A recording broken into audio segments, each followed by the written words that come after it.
Our worst nightmare has come true here. It is absolutely unacceptable.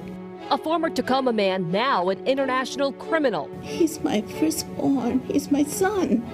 Tonight, a family's grief and anger over what they call a sham trial in Nicaragua and where they're turning now for help. Tonight, Jason Puracal sits in the same Nicaraguan jail he's been locked up in for nearly 10 months. Only now he faces a 30-year prison sentence after being convicted of drug trafficking. Komo 4's Eric Johnson talked to Jason's family today, and they insist he got a raw deal. Eric? That's right. Jason Puracal's family was desperately hoping for those charges to be dropped. They were not. And now his mother and sisters are asking the State Department for help, and they're appealing to Senators Cantwell and Murray. The family is working tirelessly round the clock to get Jason out of prison, but right now they're running out of options. We have confirmed that Jason has been wrongfully convicted by a judge in Nicaragua.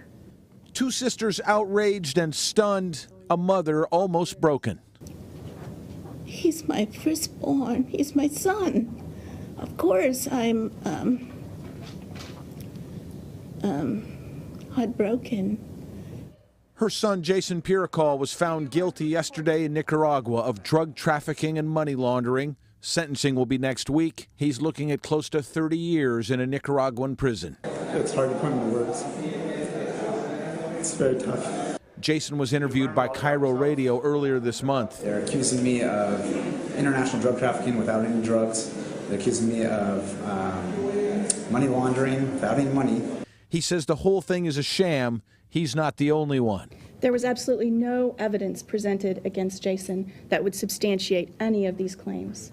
Jason grew up in Tacoma, went to the UW, and fell in love with Nicaragua while in the Peace Corps. He moved there 9 years ago working in real estate. He has a wife, Scarlett, and a son, Jabu, there.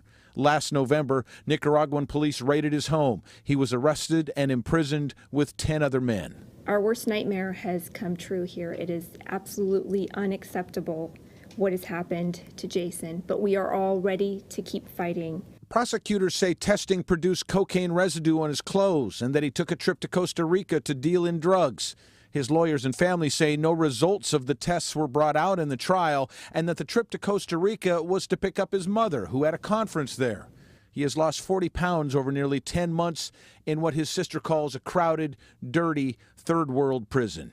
Puracal will appeal the verdict in Nicaragua. His family is begging for help from Washington.